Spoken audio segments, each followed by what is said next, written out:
Bienvenue dans notre 4e cours sur la louange et l'adoration, les bases de la louange et de l'adoration numéro 2. Nous avons parlé du combat spirituel dans la vie de Jésus, comment il a fait face à l'opposition, à la tentation, aux tempêtes. Et on a commencé à parler du combat spirituel dans la vie d'un chrétien, du croyant. Et on a lu Éphésiens 6,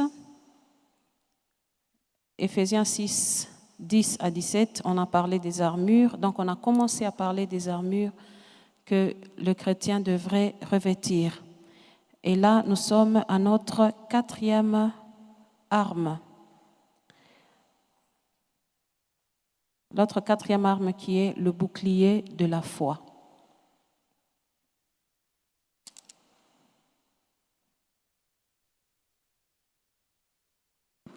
Le bouclier de la foi, avec lequel vous pouvez éteindre tous les traits enflammés du diable. Ou autrement dit, le bouclier de la foi sans lequel vous ne pouvez éteindre aucun trait enflammé du diable.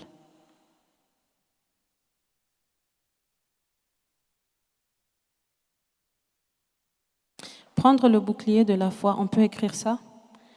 Prendre le bouclier de la foi signifie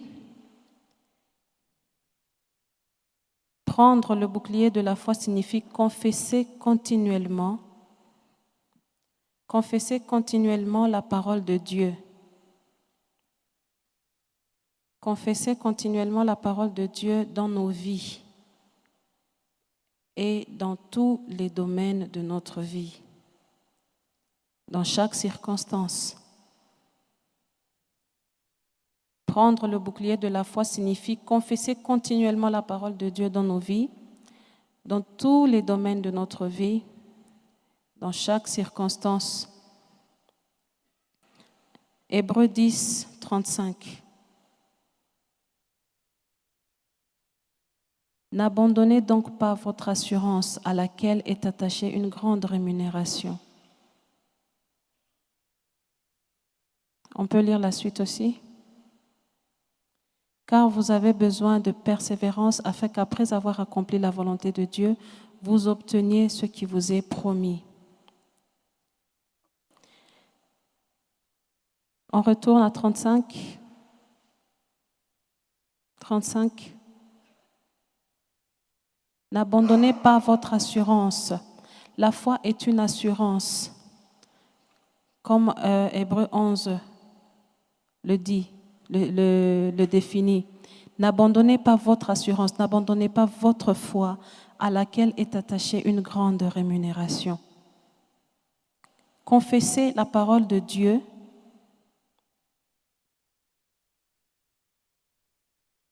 C'est confesser qui il est.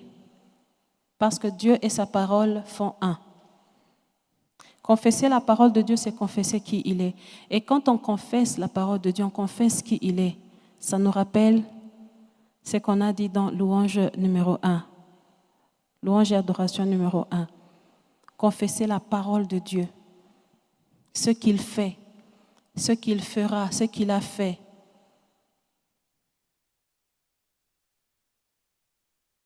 Et ça fait directement partie de la louange. Et rappelez-vous, quand on a parlé dans louange numéro 1, on a dit louer Dieu, ce n'est pas une option, c'est un passage obligé. Ce n'est pas une option. 5e arme défensive. Parce que là, on parle des armes défensives. 5e arme défensive. En retournant un peu en arrière, quand on parle de bouclier de la foi, confesser la parole de Dieu, c'est un peu ce qu'on disait tout à l'heure. Revêtez-vous de cette armure-là. Lorsque la maladie vient, si on confesse la parole de Dieu face à la maladie, c'est pour contrecarrer cette attaque-là. La maladie, la pauvreté, le manque, je ne sais pas, n'importe quoi, toute chose qui vient contre toi. la maladie qui vient. Il y a la parole de Dieu qui dit dans Proverbe 4, verset 20, la parole de Dieu dit que, ce verset nous dit que la parole de Dieu est le médicament pour vos corps. C'est le médicament pour votre corps. Donc je suis malade, au lieu de prendre une aspirine, je prends la parole de Dieu. C'est ce que la parole de Dieu nous dit. Si ce n'est pas très loin, est-ce qu'on peut projeter ça, on peut voir. Proverbe 4.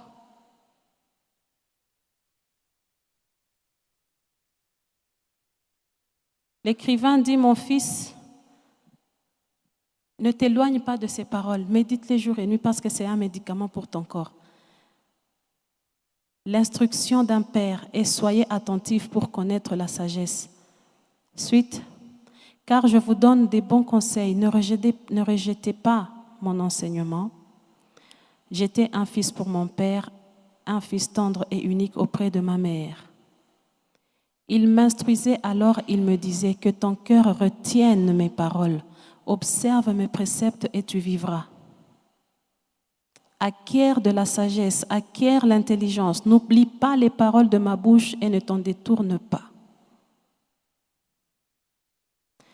Ne l'abandonne pas et elle te gardera. Aime-la et elle te protégera. C'est long. On peut sauter jusqu'à 20. Verset 20. Mon fils, sois attentif à mes paroles, prête l'oreille à mes discours. Suite. Qu'il ne s'éloigne pas de tes yeux, garde-les dans le fond de ton cœur, car c'est la vie pour ceux qui la trouvent.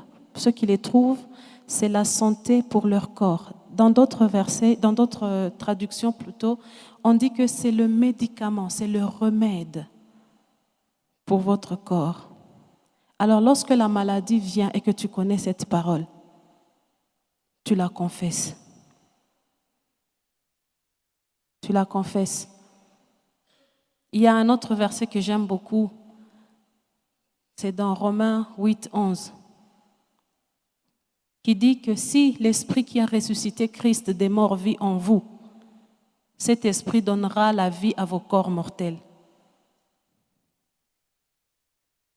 Donc, le corps, quand on vit par la foi, on confesse la parole, on se rend compte que même mon corps ne dépend même plus du sang. Parce qu'il est dit scientifiquement que la vie est dans le sang. Mais divinement, ma vie ne dépend pas du sang, elle dépend de l'Esprit de Dieu qui vit en moi. Parce que c'est cet Esprit qui donne la vie à chaque fibre de mon corps. Alors, lorsque la maladie vient, je lui dis, écoute, tu t'es trompé d'adresse. Tu confesses la parole de Dieu. Il y a une maladie, pour les gens qui me connaissent, parfois le pasteur aime se moquer de moi parce que j'aime porter les talons hauts. Alors, il y a une maladie héréditaire dans ma famille qui attaque les jambes des femmes. Ça a commencé avec ma mère et on lui a dit, tu ne pourras plus jamais porter des hauts talons. Il y a quelques années, j'ai commencé à sentir cette douleur dans ma jambe gauche.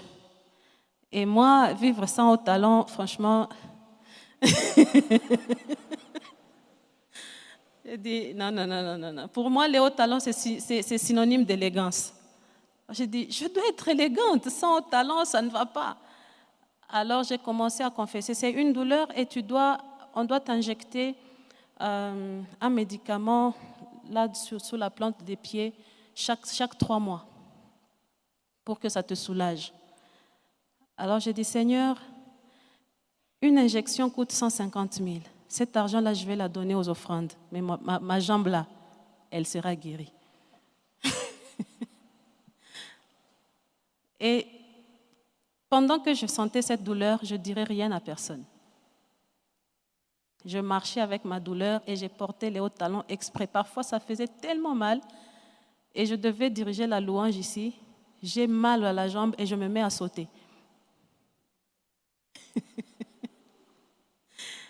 Quelques temps plus tard, je ne sais même pas comment cette maladie est partie. Je me suis juste rendu compte que je n'avais plus mal.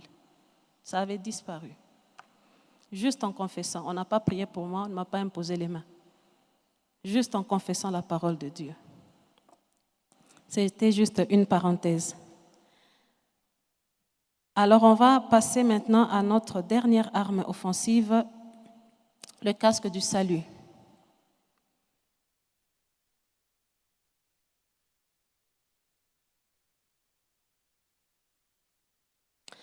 Le casque du salut. Lorsque quelqu'un roule à moto ou à bicyclette, très souvent on lui doit mettre le casque. Et je crois que la vie chrétienne, c'est une vie à 100 à l'heure.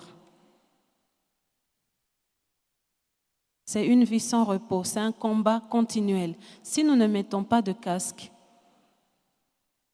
lorsqu'il y a un accident de moto, la personne qui porte le casque a plus de chances de survie que la personne qui n'en a pas, n'est-ce pas?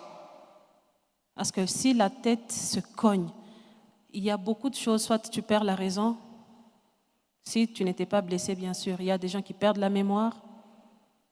Il y a le cerveau qui a bougé là-bas, il y a les choses qui ont bougé et la personne devient complètement disjonctée. Donc la tête, c'est quelque chose de très sensible. Donc le casque du salut. Le casque du salut, le casque sert à protéger la tête. Et pour nous, en l'occurrence, il s'agit de nos pensées. Tout ce qui est dans la tête là. Pensez. Et Philippiens 4 nous dit, gardez vos pensées en Christ. Gardez vos pensées dans la dimension de l'œuvre extraordinaire que Christ a accomplie. Ne laissons pas nos pensées s'éparpiller. Gardons nos pensées captives en Christ. En dehors de Christ, ne nous permettons pas de penser aux choses qui sont en dehors de ce que Christ a fait.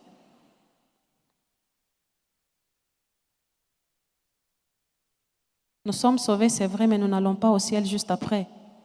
Nous sommes encore sur terre. Et dans le salut, nous devons savoir et nous rappeler que dans les moments difficiles, nous avons été délivrés et nous avons le salut. En ce qui concerne la délivrance, nous sommes, la délivrance, la sécurité, la protection, la guérison, la santé spirituelle aussi. Voilà ce que nous procure le salut. C'est un paquet cadeau que le Seigneur nous a donné après que nous ayons reçu Jésus-Christ. Donc gardons nos pensées dans ça. Nos pensées et nos émotions ont besoin d'être protégées.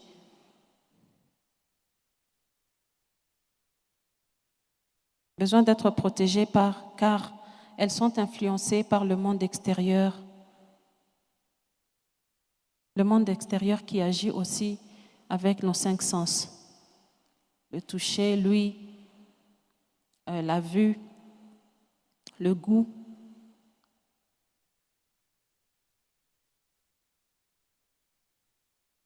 Donc nous devons garder nos pensées et nos émotions en Christ. Comme nous dit Éphésiens, plutôt Philippiens, je ne sais pas pourquoi j'ai tout le temps Éphésiens en tête. Philippiens 4, si on peut lire ça. Philippiens 4, à partir du verset 7.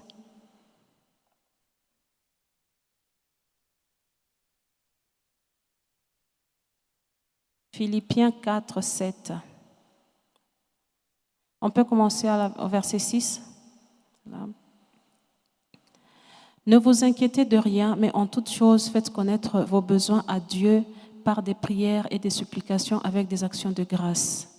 Et la paix de Dieu qui surpasse toute intelligence gardera vos cœurs et vos pensées en Jésus-Christ. 8. Au reste, frères, tout ce qui est vrai, tout ce qui est honorable, tout ce qui est juste, tout ce qui est pur, tout ce qui est aimable, tout ce qui mérite l'approbation, ce qui est vertueux et digne de louange soit l'objet de vos pensées.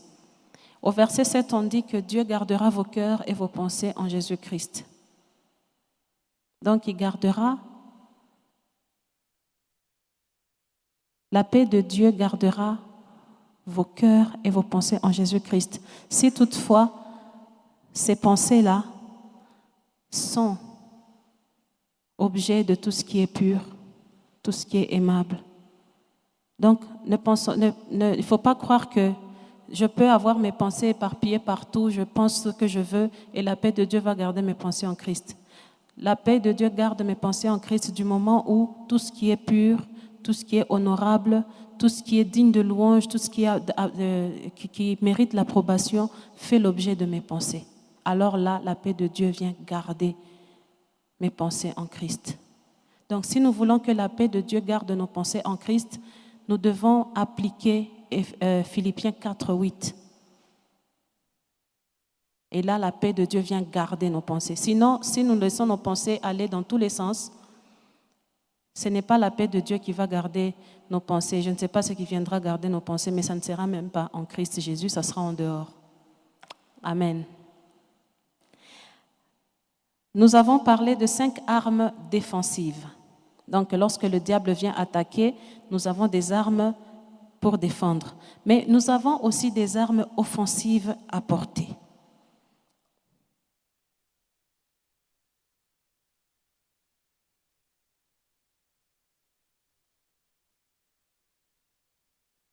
L'arme offensive, c'est une seule arme offensive, une arme très fatale, la parole de Dieu.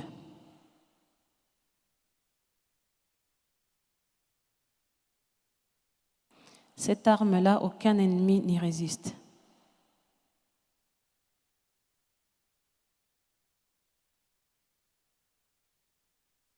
On peut se demander pourquoi il y en a 5 défensives et une seule offensive.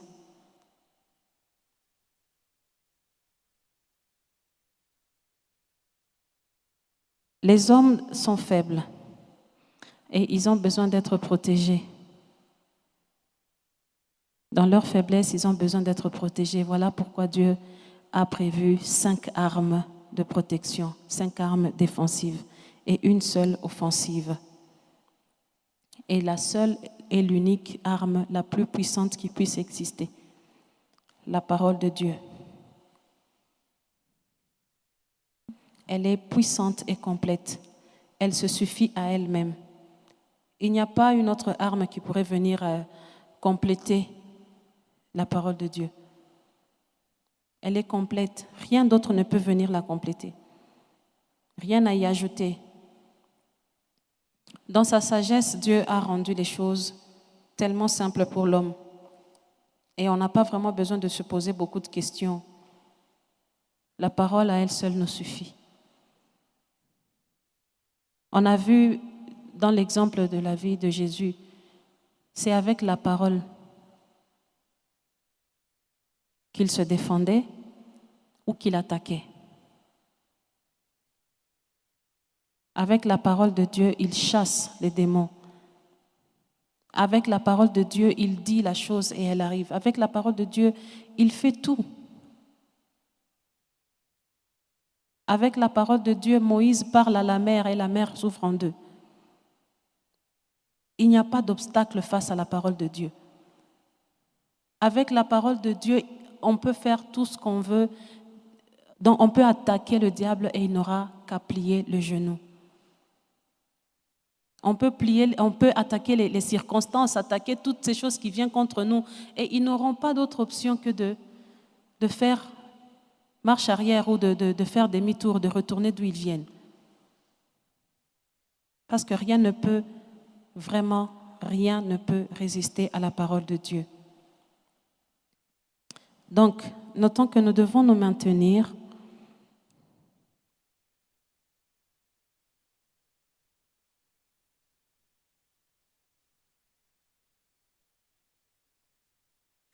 dans notre équipement continuelle. Donc, nous maintenir dans notre équipement continuellement et non pas nous équiper aujourd'hui et demain nous reposer. Il n'est pas question de déposer cette armure offensive. Il n'est pas question de déposer cette armure offensive à quelque moment que ce soit.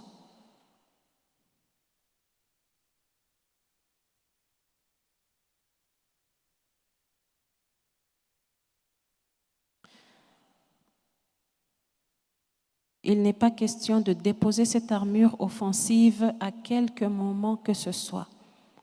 En parlant de armure offensive, vous pouvez mettre entre parenthèses la parole de Dieu. Deuxièmement, les batailles spirituelles peuvent être gagnées par l'intercession.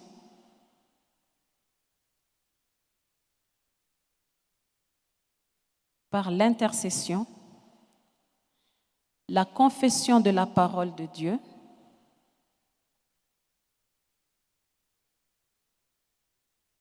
et au travers d'un autre moyen souvent négligé, qui est la louange.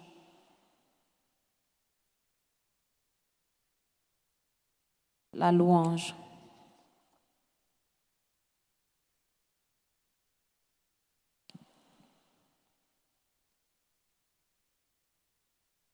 Amen, on peut avancer?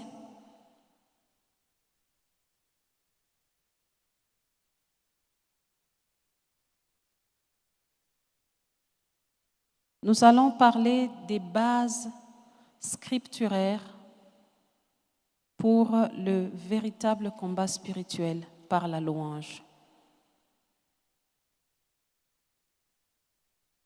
Parce qu'on a dit que le combat spirituel pouvait être mené par l'intercession, la parole de Dieu ou par la louange. Maintenant, on va voir les bases scripturaires pour les combats spirituels par la louange.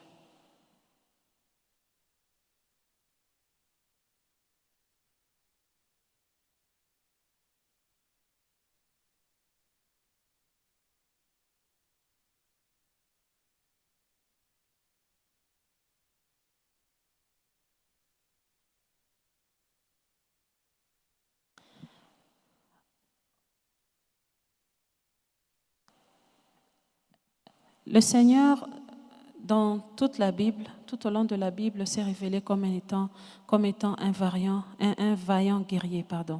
Un vaillant guerrier. Donc l'Éternel est un vaillant guerrier.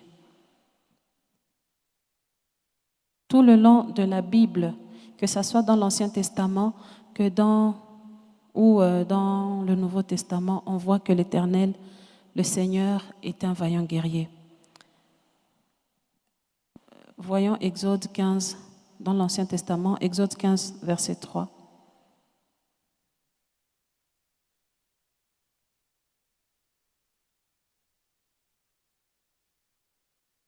L'Éternel est un vaillant guerrier, l'Éternel est son nom. Là, ce sont les louanges que les enfants d'Israël ont montées après que l'Éternel ait englouti l'armée de Pharaon dans la mer Rouge. Donc, il les a délivrés et ils ont loué. L'Éternel est un vaillant guerrier, l'Éternel est son nom. Psaume 24. Psaume 24, 8, 10.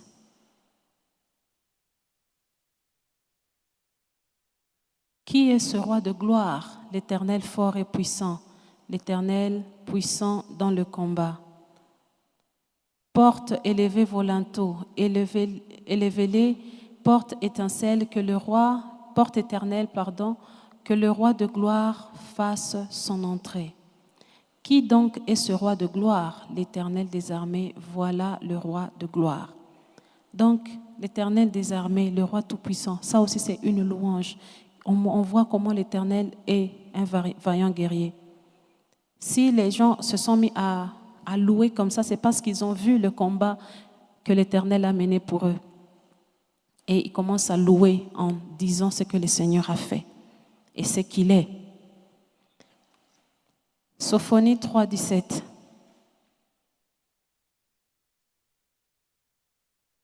L'Éternel, ton Dieu, est au milieu de toi comme un héros qui sauve. Un héros, c'est quelqu'un qui va au combat.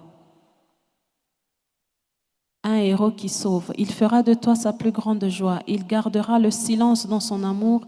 Il aura pour toi des transports d'allégresse.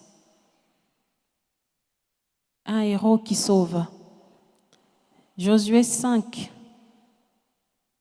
Josué 5, 13, 14.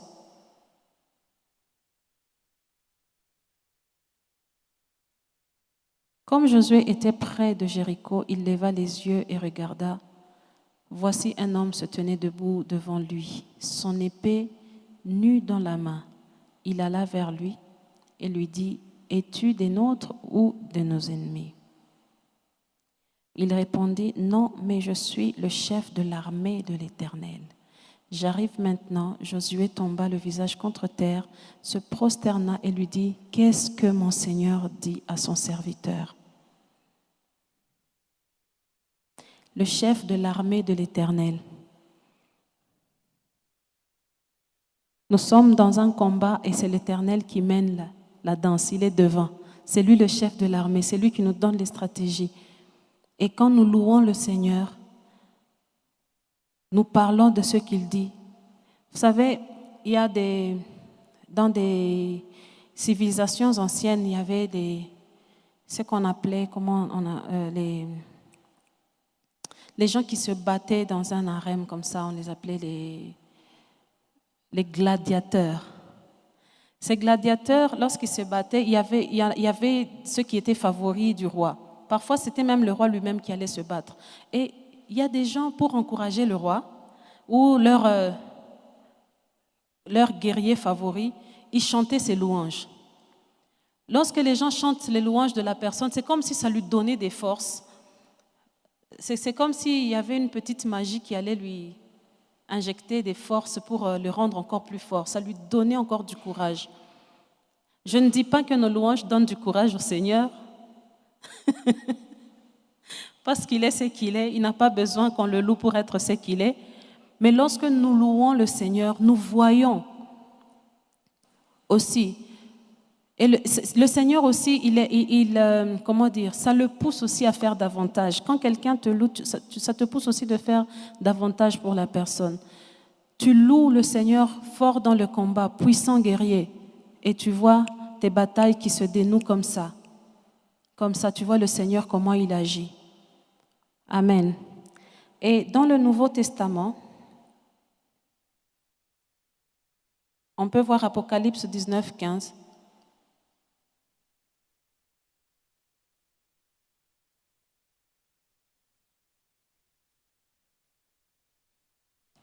Dans l'Ancien Testament, on voit aussi ce passage un peu du même genre dans Zacharie 14, 3. Donc, de sa bouche,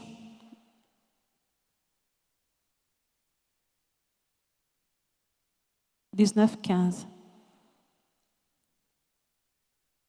De sa bouche sortait une épée aiguë pour frapper les nations et les pétra avec une verge de fer. Et il foulera la cuve du vin de l'ardente colère du Dieu Tout-Puissant. » De la bouche du Seigneur sortait une épée. Donc il est celui qui va venir combattre ses ennemis pour établir le millénium. Il est toujours le vaillant guerrier. Nous connaissons Dieu comme un Père plein d'amour et de compassion, mais il est aussi un grand guerrier. Il sera toujours un grand guerrier tant que son ennemi sera en liberté. Certaines personnes pensent que le combat spirituel consiste à continuellement repousser l'ennemi ou à demander à Dieu d'agir de telle ou de telle façon. Et c'est une erreur, ce n'est pas seulement ça. Comme on a lu tout à l'heure, le chef de l'armée céleste, c'est Jésus.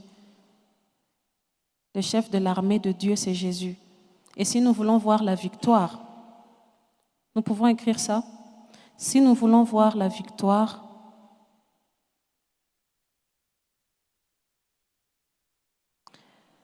nous devons laisser Jésus, le chef de l'armée,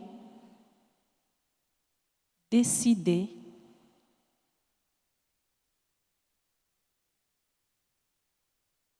des combats que nous devons mener et de quelle manière nous devons les mener. Ceci dit, nous ne sommes pas appelés à aller à chaque combat. Chaque combat spirituel n'est pas pour toi. Il y a un terme qu'on dit en Swahili, je ne sais pas si vous connaissez, on dit « kukufa muvita ya bashenzi ». Tu vas chercher à mener un combat qui n'est pas le tien et tu y meurs bêtement comme ça. Donc, il faut laisser Jésus décider de quel combat. On en reparlera prochainement dans 1 Timothée.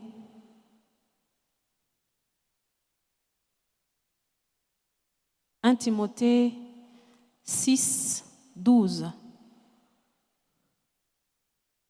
L'un des combats que nous devons vraiment mener. Mais on en reparlera plus tard. Donc nous devons laisser Jésus décider de quel combat le combat que nous devons mener. Et inspirons-nous aussi, lisons les Écritures, des exemples où Dieu a fait remporter des victoires extraordinaires à son peuple en réponse à la louange. En réponse à la louange, il y a des victoires qui se sont passées. On a vu ça dans louange numéro 1 avec Paul et Silas quand ils étaient en prison. On a vu ça aussi avec le roi Josaphat par la louange. Ce sont quelques exemples. En réponse à la louange, ils ont vu des victoires extraordinaires. Et en ce qui concerne Paul et Silas, ils étaient en train de louer à deux dans leur cellule, l'une des cellules de la prison. Mais la Bible dit que toutes les portes se sont ouvertes, pas seulement la porte de Paul et Silas. En réponse à la louange, même ceux qui ne louaient pas plutôt, ont bénéficié de ce miracle. Parce que Paul et Silas louaient, Dieu est descendu, il a ouvert les portes de toutes les cellules de la prison. Et vous voyez, les prisonniers n'ont même pas cherché à sortir, ils sont restés là même si les portes étaient ouvertes. Ils sont restés là. Les soldats sont venus pensant que tous les prisonniers étaient partis, mais non, ils étaient là. Les portes étaient pourtant ouvertes. Ils étaient là parce qu'il y avait une présence extraordinaire de Dieu. Et en dehors de la prison, il n'y avait pas de présence de Dieu. Mieux vaut rester en prison dans la présence de Dieu plutôt que la liberté. Une parenthèse. Amen. Alors, voyons quelques exemples bibliques de victoires remportées en réponse à la louange.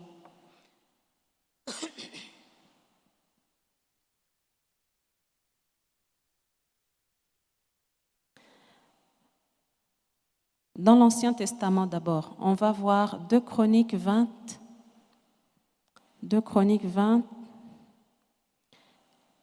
versets 1 à 26.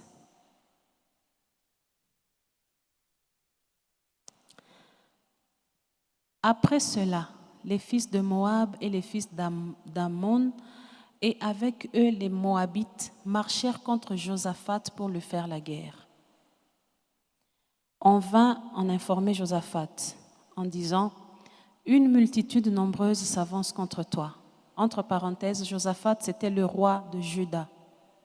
Juda, on a dit que Juda, c'était le peuple de louange.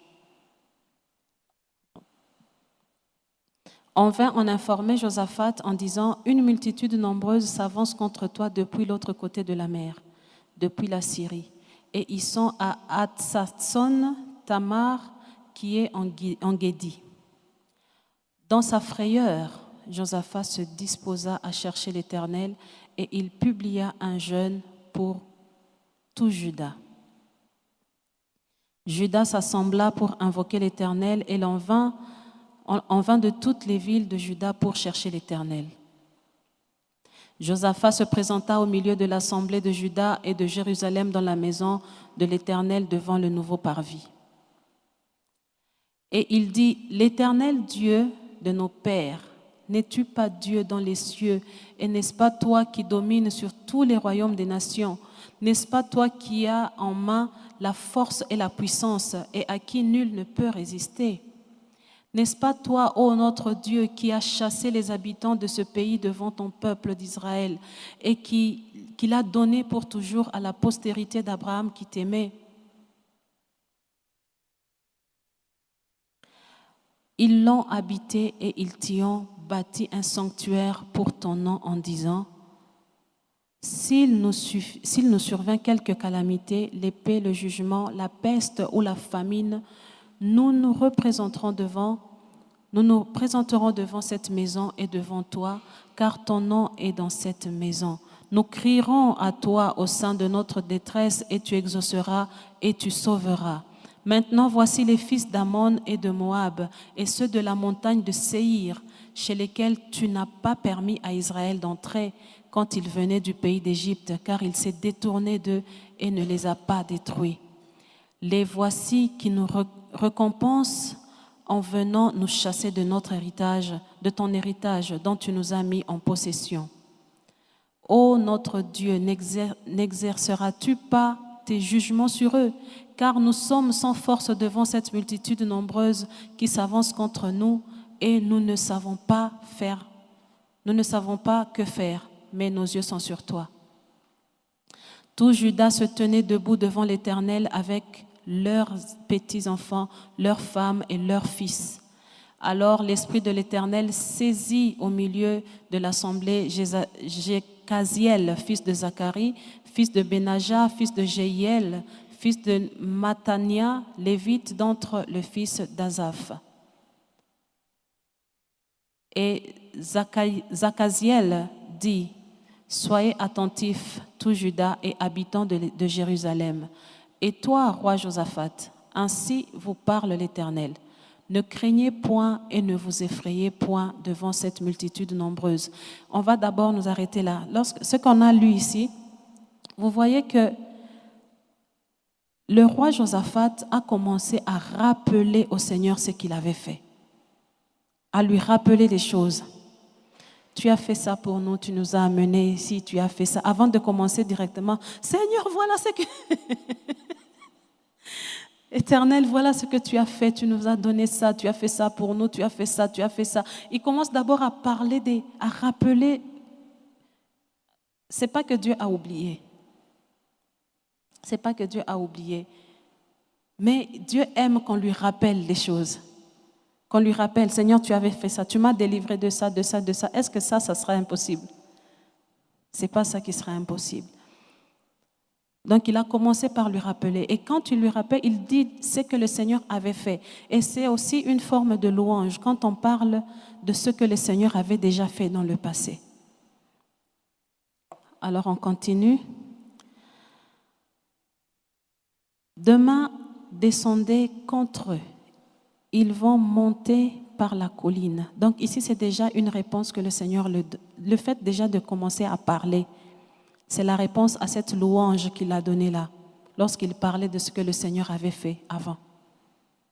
Ils ont déjà une première réponse. Demain, descendez contre eux. Ils vont monter par la colline de Tzitz et vous les trouverez à l'extrémité de la vallée en face du désert de Jéruel. Vous n'aurez point à combattre. Vous n'aurez point à combattre en cette affaire. Présentez-vous, tenez-vous là et vous verrez la délivrance que l'Éternel vous accordera. Donc vous allez seulement être spectateur de votre délivrance. Juda et Jérusalem, ne craignez point et ne vous effrayez point. Demain, sortez à leur rencontre et l'Éternel sera avec vous. Josaphat s'inclina le visage contre terre et tout Juda et les habitants de Jérusalem tombèrent devant l'Éternel pour se prosterner en sa présence. Les Lévites d'entre les fils de Kéatites et d'entre les fils de Coréites se levèrent pour célébrer d'une voix forte. Célébrer d'une voix forte et haute l'Éternel, le Dieu d'Israël. Ils se mirent à louer. Le lendemain, ils se mirent en marche de grand matin pour le désert de Kétoa. À leur départ, Josaphat se présenta et dit: « Écoutez-moi, Juda et habitants de Jérusalem, confiez-vous en l'Éternel, votre Dieu, et vous serez affermis. Confiez-vous en ses prophètes, et vous réussirez. » Puis, d'abord avec le peuple, il nomma les chantres, qui, revêtus d'ornements sacrés et marchant devant l'armée, célébraient l'Éternel et disaient: « Louez l'Éternel, car sa miséricorde durera toujours. » Au moment où l'on commençait les chants et les louanges, l'Éternel plaça une embuscade contre les fils d'Ammon et de Moab et ceux de la montagne de Séhir qui étaient venus contre Juda, et ils furent battus. Les fils d'Ammon et de Moab se jetèrent sur les habitants de la montagne de Séhir pour les dévouer par interdit et les exterminer. Et quand ils en eurent fini avec les habitants de Séhir, ils s'aidèrent les uns les autres à se détruire. Waouh, le Seigneur est merveilleux. Lorsque Juda fut arrivé sur la hauteur d'où l'on aperçoit le désert, ils regardèrent du côté de la multitude et voici, c'étaient des cadavres étendus à terre et personne n'avait échappé. Josaphat et son peuple allèrent prendre leurs dépouilles. Ils trouvèrent parmi les cadavres d'abondantes richesses. Non pas seulement la victoire, ils n'ont pas seulement été délivrés de leurs ennemis, mais ils ont eu aussi le butin.